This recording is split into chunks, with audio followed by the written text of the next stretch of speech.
نحمده ونستعینه ونستغفره ونعوذ باللہ من شرور انفسنا ومن سیئات اعمالنا من يهده الله فلا مضل له ومن يضلل فلا هادي له وأشهد أن لا إله إلا الله وأشهد أن محمدًا عبده ورسوله أما بعد فإن خير الحديث كتاب الله وخير الهدي هدي محمد صلى الله عليه وسلم وشر الأمور محدثاتها وكل محدثة بدعة وكل بدعة ضلالة وكل ضلالة في النار. قال الله تعالى في محكم تنزيله واعتصموا بحبل الله جميعا ولا تفرقوا. محترم بھائیو، عزیز بزرگوں اور دوستو، اتفاق اور اتحاد کے اندر جو برکت اور فائدہ ہے وہ آپس میں اختلاف سے نہیں ہوتا. ہمارے بچپن میں ہی ایک اسکول کے لیول پر ایک مثال کے ذریعہ سے اتحاد اور اتفاق کو سمجھایا گیا کہ کس طرح چار بھائی آپس میں ہمیشہ لڑتے رہتے تھے. ان کے بوڑھے باپ نے ایک روز لکڑیوں کا ایک گٹھا منگوایا اور ان بچوں کو کہا کہ اسے توڑ کر دکھائیں. وہ نہ ٹوٹ سکا. اس کے بعد ان کے والد نے اپنے بچوں کے سامنے وہی گٹھا، لکڑیوں کا جو گٹھا تھا، اسے الگ کیا، ٹکڑے ٹکڑے کیا اور اپنے بچوں کو کہا کہ اب اسے توڑو. جب بچوں نے اسے توڑنا چاہا تو بڑی آسانی سے توڑ لیا. تو اس بوڑھے باپ نے اپنے بچوں کو یہی کہا کہ یہ اتفاق اور اتحاد کی اور اختلاف کی مثال ہے. اگر تم لکڑیوں کے اس گٹھے کی طرح اتفاق اور اتحاد سے رہو گے تمہیں کوئی توڑ نہیں سکے گا، کہ ایک دوسرے کا، تیسرے کا، چوتھے کا مل جل کے سہارا بنتے ہیں. اور اگر تم آپس میں بکھر جاؤ گے لکڑیوں کے ٹکڑوں کی طرح تو کوئی بھی انتہائی آسانی کے ساتھ تمہیں توڑ پھوڑ کا شکار کر سکے گا. اور شریعت تو اس سے بھی پہلے ہے. اللہ رب العالمین خود فرماتے ہیں وَاعْتَصِمُوا بِحَبْلِ اللَّهِ جَمِيعًا، کہ سب بھائی باہر کے پنکھے چلا دیں، باہر کے پنکھے چلا دیں سارے. اللہ فرماتے ہیں وَاعْتَصِمُوا بِحَبْلِ اللَّهِ جَمِيعًا وَلَا تَفَرَّقُوا، سب اللہ کی رسی کو مضبوطی سے تھام لو. وَلَا تَفَرَّقُوا، اور آپس میں فرقوں میں نہ بٹ جانا. وَلَا تَكُونُوا كَالَّذِينَ تَفَرَّقُوا وَاخْتَلَفُوا مِن بَعْدِ مَا جَاءَهُمُ الْبَيِّنَاتُ وَلَهُمْ عَذَابٌ أَلِيمٌ. اللہ تعالی ہمیں جہاں اتحاد اور اتفاق کا حکم دیتے ہیں وہاں پر اللہ تعالی ہمیں تفرقہ بازی سے منع بھی فرماتے ہیں. اللہ فرماتے ہیں وَلَا تَكُونُوا كَالَّذِينَ تَفَرَّقُوا وَاخْتَلَفُوا مِن بَعْدِ مَا جَاءَهُمُ الْبَيِّنَاتُ، ان یہودیوں عیسائیوں کی طرح نہ ہو جانا جن کے پاس ہر چیز کا علم بھی آ گیا پھر اس کے بعد وہ فرقہ بندی کا شکار ہو گئے. وَلَهُمْ عَذَابٌ أَلِيمٌ. اللہ فرماتے جو لوگ واضح علم آنے کے بعد بھی تفرقہ بازی کرتے ہیں، اللہ فرماتے پھر ان کے لیے بہت ہی سخت قسم کا عذاب بھی ہے۔ اور یہ فرقے بننے تھے، ہونے بھی تھے، اس لیے کہ نبی کریم علیہ الصلاۃ والسلام نے ہمیں بتا دیا تھا کہ فرقے بننے ہیں۔ افترقت الیہود علی 71 فرقہ، اللہ کے پیغمبر علیہ الصلاۃ والسلام فرماتے ہیں یہودیوں کے 71 فرقے بنے۔ وافترقت النصارى علی 72 فرقہ، اللہ کے حبیب علیہ الصلاۃ والسلام فرماتے ہیں یہودیوں کے بنے 71 اور عیسائیوں کے بنے 72۔ وستفترق هذه الامه على 73 فرقہ كلها في النار الا واحدہ۔ پیارے پیغمبر علیہ الصلاۃ والسلام فرماتے ہیں یہودیوں کے بنے 71، عیسائیوں کے بنے 72، اور فرمایا اس امت کے کتنے فرقے بنیں گے؟ 73 فرقے بنیں گے۔ یہ امت بھی فرقوں کے اندر تقسیم ہو جائے گی۔ کلھا فی النار الا واحدہ، فرمایا جو 73 فرقے بنیں گے ان 73 میں سے 72 کا مقدر جہنم ہے۔ کلھا فی النار الا واحدہ، فرمایا ایک کے علاوہ سارے فرقے جہنمی ہیں۔ من ہی یا رسول اللہ؟ صحابہ اکرام رضی اللہ تعالی عنہم نے پوچھا اللہ کے پیغمبر علیہ الصلاۃ والسلام وہ کون ہیں؟ وہ کون خوش نصیب ہیں؟ وہ کون سا فرقہ ہے جو ان 73 میں سے جنت میں جائے گا؟ آپ علیہ الصلاۃ والسلام نے فرمایا من کان علی مثلی ما انا علیہ و اصحابی، میں 73 میں سے 72 جہنمی ہے اور ایک فرقہ جنت میں جائے گا۔ وہ کون سا ہوگا؟ جو میرے طریقوں پر اور میرے صحابہ رضی اللہ تعالی عنہم کے نقش قدم پہ چلے گا۔ نبی کریم علیہ الصلاۃ والسلام نے جہاں جہنمیوں کا ذکر کیا وہاں پر آپ علیہ الصلاۃ والسلام نے ساتھ ان لوگوں کا بھی منہج، ان لوگوں کا عقیدہ، ان لوگوں کا بھی نظریہ پیش کر دیا جو جنت کے اندر جائیں گے۔ جنت میں جانے والے کون ہیں؟ نہ سنی، نہ وہابی، نہ بریلوی، نہ دیوبندی۔ جنت میں جانے والے وہ ہیں جو نبی کریم علیہ الصلاۃ والسلام اور صحابہ اکرام کے طریقوں پہ چلتے ہیں، یا دوسرے لفظوں میں آپ یوں کہہ لیجئے جو نبی کریم علیہ الصلاۃ والسلام کے طریقوں پہ اس طرح چلتے ہیں جس طرح صحابہ اکرام نبی کریم علیہ الصلاۃ والسلام کے طریقوں کے اوپر چلا کرتے تھے۔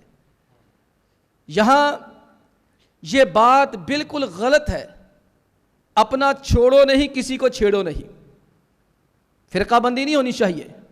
اقبال نے کہا تھا فرقہ بندی ہے کہیں تو کہیں ذاتیں ہیں، کیا زمانے میں پنپنے کی یہی باتیں ہیں؟ ہمارے ہاں لوگوں کو راہ حق سے روکنے کے لیے، لوگوں کو صحیح منہج سے روکنے کے لیے، لوگوں کو توحید اور سنت سے روکنے کے لیے کئی دور تھا حق کے اوپر چلنے والوں کو پھانسیاں دی جاتی تھی، تختہ دار پہ لٹکایا جاتا تھا، ان کے بازو توڑے جاتے تھے، ان کے ٹخنے توڑے جاتے تھے، ان کی زبانیں کاٹی جاتی تھی، جلتی ہوئی آگ کے اندر ان کو پھینکا جاتا تھا۔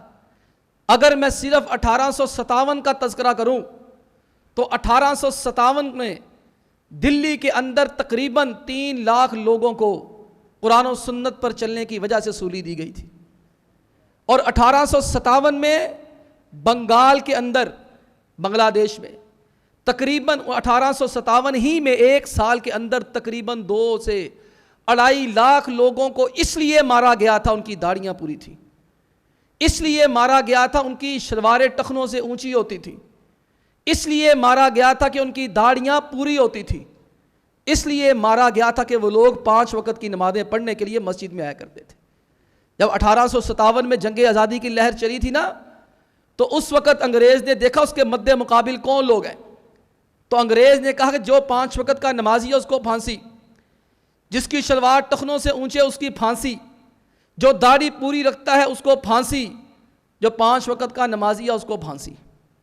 یہاں میں ایک نظریہ جو بالکل غلط ہے اس کی جانب اشارہ کرنا چاہتا ہوں کہ کسی کو چھوڑو نہیں، اپنا چھیڑو نہیں، کسی کو چھیڑو نہیں، اپنا چھوڑو نہیں، چھیڑنا کسی کو نہیں ہے، لڑنا کسی سے نہیں ہے، جھگڑنا کسی سے نہیں ہے، لیکن اللہ کے بندو جب علم، حقیقی علم پہنچ جائے اور پتہ چل جائے کہ یہ نبی کریم علیہ السلام کا طریقہ ہے، یہ اللہ تعالیٰ کا حکم ہے، پھر وہاں پر کسی گروہ کی جانب اپنی نسبت نہیں کرنی۔ اب ہم یہ بھی لوگوں سے سن لیتے ہیں، لوگ کہہ دیتے ہیں دیکھو جی نبی کریم علیہ السلام نے کہا تھا 73 فرقے بنیں گے، بن کے ہی رہنے ہیں۔ بالکل بجا ہے، بالکل صحیح بات ہے۔ اللہ کے پیغمبر علیہ السلام نے فرمایا ہے اور آپ کا فرمان برحق ہے، ساری دنیا جھوٹی ہو سکتی ہے، نبی کریم علیہ السلام جھوٹے نہیں ہو سکتے۔ آپ کی صداقت میں کوئی شبہ نہیں ہے۔ اللہ کے پیغمبر علیہ السلام نے فرمایا میری امت 73 فرقوں میں تقسیم ہو جائے گی، یہ پیشین گوئی ہے۔ بھائیو یہ بات ہمیشہ یاد رکھیں، اللہ کے نبی علیہ السلام کی جو پیشین گوئیاں ہوتی ہیں، جو آپ علیہ السلام قیامت سے پہلے کے حالات کے بارے میں خبر دیتے ہیں، اس کی دو قسمیں ہوتی ہیں۔ ایک قسم وہ ہوتی ہے جو نبی کریم علیہ السلام صرف ایک خبر دیتے ہیں قیامت سے پہلے ایسا ہونا ہے۔ مثلا اللہ کے پیغمبر علیہ السلام کا فرمان ہے قیامت سے پہلے لوگ اونٹنیاں چھوڑ دیں گے، اونٹنیاں بیکار ہو جائیں گی، حالانکہ اونٹنیاں ایک سواری کا کام دیتی تھی۔ لوگ اونٹنیوں کے اوپر سفر کرنا چھوڑ دیں گے۔ مراد کیا ہے؟ قیامت سے پہلے ٹیکنالوجی، گاڑیاں، ہوائی جہاز، ہیلی کاپٹر، پیجارو اتنی ترقی کر جائے گی کہ لوگ اونٹنیوں کے اوپر سفر کرنے کی بجائے ان گاڑیوں کے اوپر سفر کیا کریں گے۔ آپ علیہ السلام نے بطور خبر بتایا کہ آنے والے دنوں میں فرمایا میری امت کے لوگ ہیں اس طرح سواریوں پہ سفر کریں گے جیسے بادشاہ تخت کے اوپر بیٹھا ہوتا ہے، ٹیک لگا کے موج کے ساتھ گاڑیوں کے اوپر۔ اللہ کے پیغمبر علیہ السلام فرماتے ہیں قیامت سے پہلے میری امت کے اندر موٹاپا آ جائے گا۔ اب قیامت سے پہلے گاڑیوں پہ سفر کرنا تو کانوں کو ہاتھ تو نہیں لگانا ہوئے قیامت کی نشانی، قیامت کی نشانی، بالکل نہیں۔ یا کوئی بندہ موٹا ہو جائے تو اس کو برا بلا نہیں کہنا کہ قیامت کی نشانی ہے یہ موٹا ہو گیا۔ کچھ نبی کریم علیہ السلام قیامت کی نشانیاں بتاتے ہیں محض اس لیے کہ وہ بطور خبر ہوتا ہے، بس اطلاع دینی ہوتی ہے کہ یہ کام ہوگا۔ اور دوسری جو قیامت کی نشانیوں کی قسم ہے، اللہ کے پیغمبر علیہ السلام لوگوں کو ڈرانے کے لیے بتاتے ہیں کہ اللہ کے بندو قیامت سے پہلے یہ حالات پیدا ہونے ہیں، تم نے یہ کام نہیں کرنا۔ یہ جو حدیث بیان کی گئی ہے نا کہ قیامت سے پہلے امت 73 حصوں میں تقسیم ہو جائے گی، 73 فرقوں اور گروہوں میں تقسیم ہو جائے گی، یہ ہمیں اس لیے بتایا ہے کہ جب امت گروہوں کے اندر، فرقوں کے اندر تقسیم ہو جائے، تم نے گروہوں اور فرقوں کے اندر تقسیم نہیں ہونا ہے۔ تم نے یہ بہانہ نہیں لگانا لو جی قیامت سے پہلے ہونا ہی تھا لہذا ہم بھی فرقے بندی کے اندر مبتلا ہو جاتے ہیں۔ اللہ کے بندو فرقہ بندی نے عروج پکڑا 400 صدی ہجری کے بعد، 4 صدی ہجری کے بعد، 400 ہجری کے بعد اس نے امت کو اپنی لپیٹ میں لیا، اور تقریباً یہ امت 900 سال تک فرقہ بندیوں میں سختی کے ساتھ مبتلا رہی ہے، اب بھی ہے۔ اب بھی کچھ ایسے نالائق قسم کے خطباء ہیں جن کے خطبے چلتے ہی ان تقریروں کے اوپر ہیں، چند تقریریں رٹی ہوتی ہیں، وہ مسالے دار سی بنا کر انہی کو ممبر و محراب میں بیان کیا جاتا ہے، لوگوں کے آتش جذبات کو بھڑکا کر نفرت پھیلائی جاتی ہے۔ یہ ایک محدود طبقہ ہے، اور تمام حکومت چاہے یہ ہو چاہے پرانی ہو، نیشنل ایکشن پلان جہاں دیگر چیزوں کے لیے بنایا تھا، وہاں ملک کے اندر اس فضا کو کنٹرول کرنے کے لیے بھی بنایا تھا۔ اور الحمدللہ ثم الحمدللہ 10-12 سال سے اس ملک کے اندر الحمدللہ ثم الحمدللہ ایسا ماحول نہیں ہے۔ میں کہتا ہوں کہ ہمارے اہل حدیث اور دیوبندی حضرات عوام وہ خطباء کے سحر میں مبتلا ہیں، وہ ان کی چوری چکنی باتوں میں آتے ہیں اور وہ ان سے عجیب و غریب قسم کی فرمائشیں کرتے ہیں، علم نہیں لینے جاتے، چسکا لینے جاتے ہیں۔ یہ اہل حدیث اور دیوبندی عوام کا حال ہے۔ اور بریلوی حضرات، میرے بھائی برا نہ مانے، میں نے اپنا نام بھی پہلے لیا ہے، اور ہمارے بریلوی بھائی یہ نعت خانوں اور قوالوں کے ہتھے چڑھ گئے ہیں، اور شیعہ حضرات جاہل قسم کے ذاکروں کے ہاتھوں چڑھ گئے ہیں۔ یہ وہ طبقہ ہے جس کی دال روٹی اختلافی مسائل ذکر کرنے کے بغیر نہیں چلتی ہے، وہ جب تک اپنے مخالفین کا نام کے نعرے نہ لگائیں تب تک ان کے گھر کا چولہا نہیں جلتا. اور افسوس صد افسوس کہ پذیرائی بھی انہی کو ملتی ہے، نعرہ بازی بھی انہی کے لیے ہوتی ہے، اور نوٹ بھی ان کے اوپر نچھاور کیے جاتے ہیں. ہمیں نہ نعرہ بازی سے کوئی مسئلہ ہے، نہ نوٹ نچھاور کرنے سے کوئی مسئلہ ہے.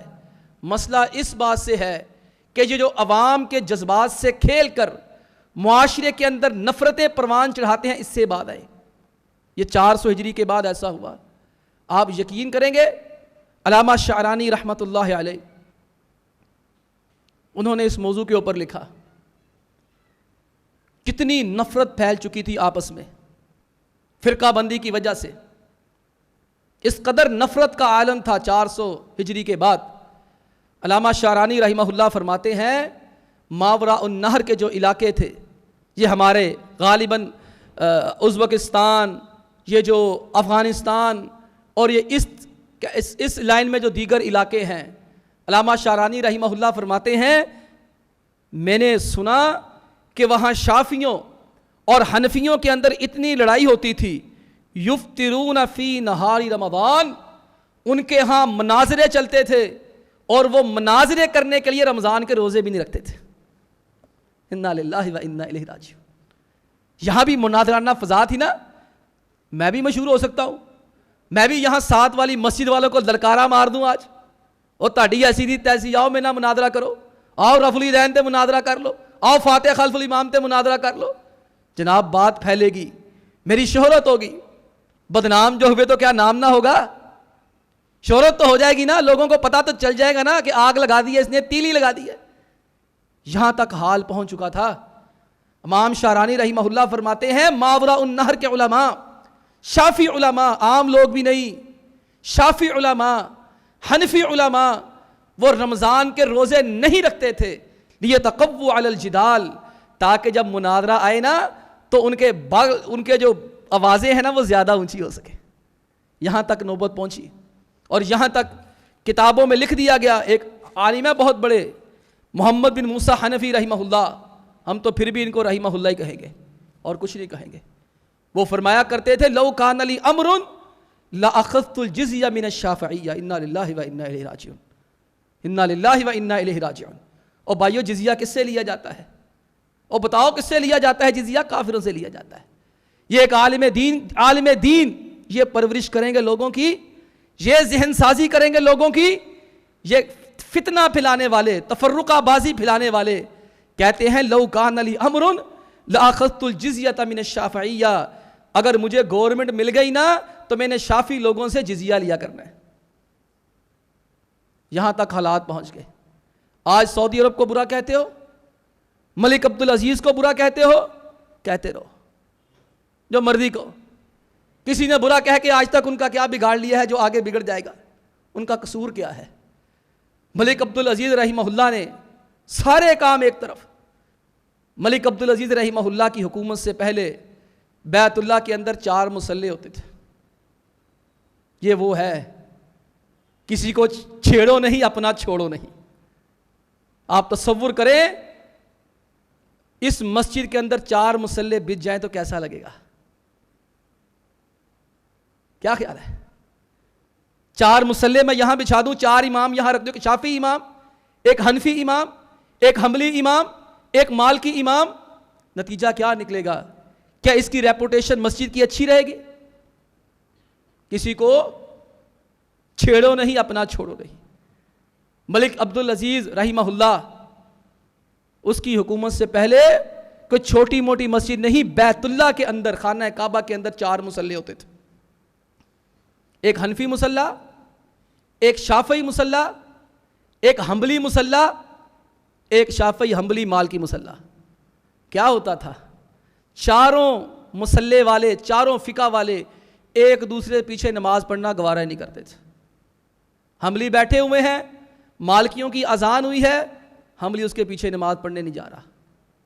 چلیں بھائی، فجر کا گزارا ہو جاتا تھا، ظہر کا گزارا ہو جاتا تھا، عصر کا گزارا ہو جاتا تھا، عشاء کا گزارا ہو جاتا تھا. مغرب کے اندر کہتے بیت اللہ کے اندر بڑا ہی تماشا لگتا تھا. فجر، ظہر، عصر اور عشاء کی نمازوں کے اوقات تمام جو مکاتب فکر ہیں ان کے ہاتھ تھوڑے تھوڑے وقفے کے ساتھ ہیں، کچھ وقفے کے ساتھ ہیں، لیکن جو مغرب کی نماز کا وقت ہے وہ سب کے ہاں ایک ہے. چاہے اذان ہم ذرا پہلے دے لیتے ہیں 4-5 منٹ، ہم 2 رکعت کا وقفہ دے دیتے ہیں. ہمارے جو حضرات احناف ہیں، ہمارے حنفی بریلوی بھائی ہیں، دیوبندی بھائی ہیں، وہ دیتے ہم سے 4-5 منٹ بعد ہیں، لیکن وہ نماز کا وقفہ دینے کے بجائے ڈائریکٹ شروع کر دیتے. کہتے ہیں صحیح تماشا دیکھنے والا ہوتا تھا مغرب کی نماز کے وقت. ادھر حنفی نماز ہو رہی ہے، ادھر حنبلی نماز ہو رہی ہے، ادھر شافی نماز ہو رہی ہے، ادھر مالکی نماز ہو رہی ہے. یہ نادا گر گئے سجدے میں جب وقت قیام آیا. ایک ہی وقت میں 4 نمازیں ہو رہی ہیں، نہ حنبلی کو پتا ہے میں نے کس کی اقتدا کرنی ہے، نہ شافی کو پتا ہے میں نے کس کی اقتدا کرنی ہے. وہ رکوع میں گئے ہوتے تھے تو پیچھے سے اللہ اکبر کی آواز آتی، وہ سیدھا سجدے میں گر جاتے تھے. یہ ملک عبدالعزیز کا کیا قصور کیا ہے؟ اس کو برا بھلا کیوں کہتے تھے لوگ؟ اس کو اللہ رب العالمین نے جب حکومت دی تھی، اس بندے نے آ کر وہاں سے مصلے اٹھا دیے تھے. اس نے کہا 4 مصلے نہیں ہوں گے، آج کے بعد صرف ایک مصلہ ہوگا. اللہ کے بندو ان چیزوں سے بعد آ جاؤ. ہم نہیں کہتے ایک دوسرے کے ساتھ مناظرہ کریں، بحث و مباحثہ کریں. اگر آپ کسی کو غلط سمجھتے ہیں تو خدا کے لیے اس کی اصلاح کر دیں. اصلاح کیسے کرنی ہے؟ اس کے سر پہ ڈنڈا نہیں مارنا. میرا ٹھیکہ نہیں ہے میں یہاں جمعہ جو پڑھاتا ہوں سارے اس کے اوپر عمل کریں. میرا کام صرف آواز لگانا ہے، صدا دینا ہے. میرا کام صرف کان تک پہنچانا ہے، آگے دل تک پہنچانا اللہ کی مرضی ہے. اللہ رب العالمین نے یہ ڈیوٹی تو اپنے پیغمبر کی بھی نہیں لگائی ہو جو ہم نے اپنی لگا لی ہے. اللہ تعالیٰ اپنے پیغمبر کو کہتے ہیں آپ کا کام پہنچانا ہے، بلغ، پہنچا دو، بتا دو. آگے منوانا، اللہ فرماتے لست علیہم بمسیطر، پیغمبر آپ ان کے ٹھیکیدار نہیں ہیں. لعلک باخع نفسک الا یکونوا مؤمنین. آپ علیہ السلام بڑے پریشان ہوتے، مکہ کے لوگ مسلمان نہیں ہوتے، ٹینشن لیتے. نبی تھے، رسول تھے، خیر خواہ تھے. اللہ نے کہا پیغمبر اپنے آپ کو ٹینشن میں نہیں ڈالنا. ما انت علیہم بوکیل، تم ان کے اوپر دروغے بن کے نہیں آئے. بلغ ما انزل الیک من ربک، آپ کا کام ہے پہنچانا، بس پہنچانا.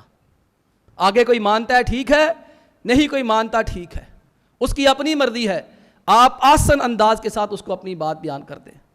اور ہماری حالت کس قدر کشیدہ ہو گئی ہے. وہ کسی پنجابی شاعر نے ہمارے حالات کی ترجمانی کی ہے. اب تو الحمدللہ ثم الحمدللہ بہت حد تک یہ حالات کنٹرول ہو گئے ہیں، اور یہ حالات خطباء ہی کنٹرول کر سکتے ہیں.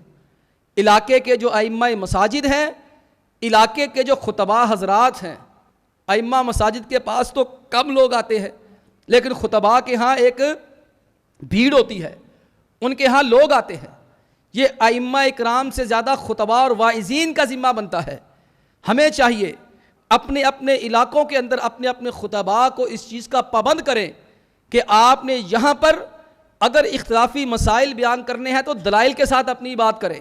کسی کے اوپر ہٹ نہیں کرنی ہے، کسی کی توہین نہیں کرنی ہے، کسی کی تذلیل نہیں کرنی ہے. ہم نے دیکھا اور سنا، خطیب تقریر کر کے چلا جاتا تھا، پیچھے محلے والے آپس میں ڈانگ سوٹا ہو جاتے تھے. ادھر سے اس نے ممبر کھولا، یہ لاؤڈ سپیکر کیوں بند ہوئے؟ یہ ہماری انہی کمزوریوں کی وجہ سے بند ہوئے. کتنی بڑی اللہ کی نعمت تھی یہ لاؤڈ سپیکر. ہم گورنمنٹ کو تو الزام دیتے ہیں، لیکن ہم نے اپنے بچپن کے اندر جو صورتحال دیکھی تھی، ادھر سے جناب اہل حدیثوں کا بندہ شروع ہوتا تھا، وہ آدھا پونا گھنٹہ خوب لتریشن کرتا تھا، اس کا سپیکر بند ہوتا تھا، لاؤڈ سپیکر دوسرے کا کھل جاتا تھا. ایک دن یہ اس کے خلاف تقریر کرتا تھا، دوسرے دن وہ اس کے خلاف تقریر کرتا تھا. نتیجہ کیا نکلا؟ امت کے اندر تفرقہ بھی پیدا ہوا، اختلاف بھی پیدا ہوا، اور اس کے ساتھ ساتھ جو اتنی بڑی نعمت تھی، بزرگ، بیمار، مائیں، بہنیں، بیٹیاں جو گھروں میں بیٹھ کے خطبہ جمعہ سن لیتی تھی، وہ بھی اس سے محروم ہو گئی. اچھے بڑے لاؤڈ سپیکر ہمارے بچپن میں چلا کرتے تھے، گھر کے اندر تک آوازیں جایا کرتی تھی. اسی لیے پھر ایک پنجابی شاعر نے ہمارے حال کا نقشہ کھینچ کے کہا، پچھلے مہینے مر گیا ساڈے پنڈ دا چاچا دارا. پچھلے مہینے مر گیا ساڈے پنڈ دا چاچا دارا، سیدھا سادہ بھولا پالا بندہ نیکوکارا. 35 سال گزارے اس نے کر کے چوکی دارا، نہ کوئی اگے نہ کوئی پیچھے بندہ کلم کارا. مرن تو پہلے سارے پنڈ نوں اس نے کول بلایا, نال خلوص نیت اس نے دل دا حال سنایا. میرے باجو میرے بھائیو مینوں ਢੇਰ ਸਵਾਬ ਪਹੁੰਚਾਣਾ, میرے اس مکان نوں ਢਾ کے مسجد تسی بنانا. اس دے باجوں لوکاں مل کے اس مکان نوں ਢਾਇਆ, اس تھاں تے ہن مسجد بن سی ਝੱਟ اعلان کرایا. 10 دنیا تے 70 آخر کیتی خوب منادی, چندہ دین واسطے اتھے پہنچی کول آبادی. اپنی مدد آپ لوکاں 36 کول اراضی, ویکھا ویکھی اتھے آن لگے 4 نمازی. ویخ آباد مسجد نوں ہوندیاں کئیاں ٹنگ اڑائی, ویخ آباد مسجد نوں ہوندیاں کئیاں ٹنگ اڑائی, شیعہ سنی دیوبندی تے وہابی کرن لڑائی. مرنے والا ختم درود تے پیراں نوں سی مندا, مرنے والا ختم درود تے پیراں نوں سی مندا, سنی آکھن سنی سی او حق ساڈا بندہ. مرنے والا ختم درود تے پیراں نوں سی مندا, سنی آکھن سنی سی او حق ساڈا بندہ. سینے تے ہاتھ بندا سی او, گھٹے بھی سن ننگے, وہابی آکھن وہابی سی او کوئی نہ ایتھے کھنگے. مرنے والا رائیون دے وچ جاندا سی ہر واری, دیوبندی دے ناتے باندی ساڈی ذمہ داری. مومن سی کردا سی پر ماتم کدی کدارے, شیعے آکھن شیعہ سی او نکلو اتھوں سارے. ایسے ہی تو میں دے وچ وچے رہ گئیاں بانگاں, ایسے ہی تو میں دے وچ وچے ہی رہ گئیاں بانگاں. اس عوامی دنگل دے وچ کھلیاں چلیاں ڈانگاں. 1-2 مودے 3-4 پھٹڑ 5-6 ہو گئے کانے, زخمی پہنچے ہسپتال تے باقی پہنچے تھانے. تھانے چلن کیس تے ہسپتال ڈرپاں ٹیکے, اتے چاچا دارا پباں پار سواب اڑیکے. فرقہ بندی کیتی یارو چوکھی, وچ رہ گئی مسجد تے اتھے بن گئی پولیس دی چوکی. بتاؤ ایسا ہوتا نہیں ہے؟ سنتے نہیں ہیں؟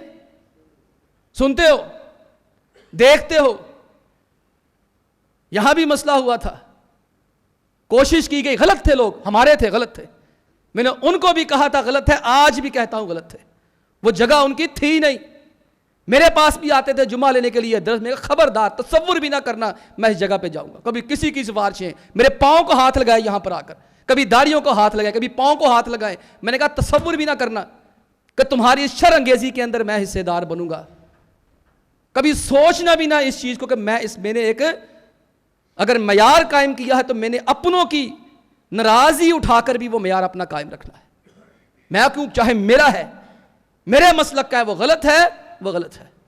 چاہے میرے مخالف مسلک کا ہے وہ صحیح ہے, صحیح ہے. اللہ کے بندو یہ دیکھ لے یہاں تک نتیجے پہنچ چکے. آئے دن تماشے لگے رہتے ہیں, پتہ نہیں کہاں کہاں سے کون سے کاغذات نکال کر جھوٹے دعوے کر دیتے ہیں.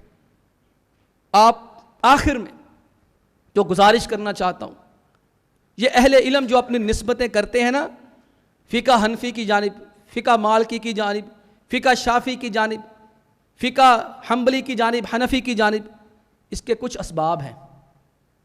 جو علماء اکرام تھے اس کی وجہ یہ تھی وہ اسکول آف تھاٹ بن گئے تھے. یہ جو فقہ حنفی یا مالکی یا شافی تھی نا, یہ اسکول آف تھاٹ بن گئے تھے. یہ باقاعدہ ان اہل علم کو, امام مالک کو, امام شافی کو, امام احمد کو, امام ابو حنیفہ رحمہم اللہ الجمیع کو ایسے شاگرد میسر آئے تھے جنہوں نے باقاعدہ طور پر اپنے اساتذہ کی فکر کو آگے پیش کیا تھا. حکومتی سرپرستی مل گئی ان کو. بغداد کے اندر, مشرق وسطیٰ میں, عرب کے علاقوں میں فقہ حنفی اس وقت پروار چڑھی. عراق میں اندلس کے اندر امام مالک کے لوگ چلے گئے, شاگرد چلے گئے. مصر کے اندر امام شافعی چلے گئے. اسی طرح امام احمد کے ماننے والے مشرق وسطیٰ میں پہنچ گئے. اب لوگوں نے دین کا علم ان سے حاصل کیا, محبت اور عقیدت کی وجہ سے اپنے آپ کو کہلوانا شروع کر دیا. اس وقت کسی کے اوپر تانا نہیں مارا جاتا تھا, گالی نہیں دی جاتی تھی. صرف وہاں تعلیم حاصل کی جائے. جیسے کہتے ہیں علی گڑھ کا پڑھا ہوا ہے, یہ ندوہ کا پڑھا ہوا ہے, یہ جی سی کا پڑھا ہوا ہے, یہ ایگریکلچر کا پڑھا ہوا ہے, یہ ہارڈورڈ کا پڑھا ہوا ہے, یہ فلانی آکسفورڈ یونیورسٹی کا پڑھا ہوا ہے. بس اتنا سا ایک نسبت ہوتی تھی لوگوں کو بتانے کے لیے کہ میں فلانے کالج سے پڑھ کے آیا ہوں. اس کے بعد جب حالات نے ایک رخ بدلا, تعصب کی انتہا ہو گئی, ملازمتیں نہیں ملتی تھی, نوکریاں نہیں ملتی تھی, تو علماء نے قابل فاضل ہونے کے باوجود، مجتہد ہونے کے باوجود اپنی نسبتیں ان مسالک کی طرف کرنا شروع کر دی کہ ہمیں ملازمت تو مل جائیں۔ پھر میں آخر میں گزارش یہی کروں گا، اگر کسی سے اتفاق رائے ہوتا ہے تو ٹھیک ہے، کسی کے اوپر اپنی رائے مسلط نہ کریں۔ میں آپ کو واضح طور پر کہہ دیتا ہوں، نبی کریم علیہ الصلاۃ والسلام کا، صحابہ رضی اللہ تعالی عنہم کا یہ طریقہ نہیں تھا۔ وہ لوگ ایسے نہیں تھے، انہوں نے کبھی اس طرح کے معاملات نہیں کیے ہیں۔ جنگ احزاب ہو گئی، اللہ کے پیغمبر علیہ الصلاۃ والسلام نے صحابہ رضی اللہ تعالی عنہم، اللہ نے فتح دے دی۔ اب فتح جب ہو گئی ہے، آپ علیہ الصلاۃ والسلام اسلحہ اتارنے لگے، جبریل امی آ گئے، کہا پیغمبر علیہ الصلاۃ والسلام آپ اسلحہ اتار رہے ہیں، فرشتوں نے تو ابھی اتارا نہیں ہے، یعنی جنگ ختم نہیں ہوئی۔ آپ علیہ السلام نے فرمایا پھر کیا ہے؟ جبریل امی علیہ السلام نے بنو قریظہ کی طرف اشارہ کر کے کہا وہاں جانا ہے، ابھی ان کی جو ہے وہ طبیعت سیٹ کرنی ہے، منافقوں کی، یہودیوں کی۔ آپ علیہ السلام نے جملہ ارشاد فرمایا جو اللہ پر، آخرت کے دن پر ایمان رکھتا ہے وہ عصر جا کے بنو قریظہ پڑھے۔ صحابہ کے دو گروہ بن گئے راستے میں، عصر کی نماز کا وقت ہو گیا۔ بعض صحابہ کہتے ہیں آپ علیہ الصلوۃ والسلام کا مطلب یہ تھا جلدی جلدی عصر وہاں جا کے پڑھو۔ بعض صحابہ نے کہا نہیں، بھی آپ علیہ السلام نے کہا تھا وہیں جا کے پڑھنی ہے۔ جن کو یہ سمجھ آئی کہ عصر وہاں جا کے پڑھنی، انہوں نے نہیں پڑھی۔ جن کو سمجھ آئی کہ مراد یہ ہے کہ جلدی پہنچو، انہوں نے عصر پڑھ لی۔ صحابہ فرماتے کسی نے عصر پڑھی، کسی نے نہ پڑھی۔ جس نے پڑھی تھی اس نے پڑھنے والے کو برا نہیں کہا، جس نے نہیں پڑھی تھی اس نے پڑھنے والے کو کچھ نہیں کہا۔ اپنے جو ہے وہ مزاج میں توسع اور اعتدال پیدا کریں۔ اللہ تعالی ہمیں سمجھنے کی توفیق عطا فرمائے۔ وآخر دعوانا ان الحمد للہ رب العالمین۔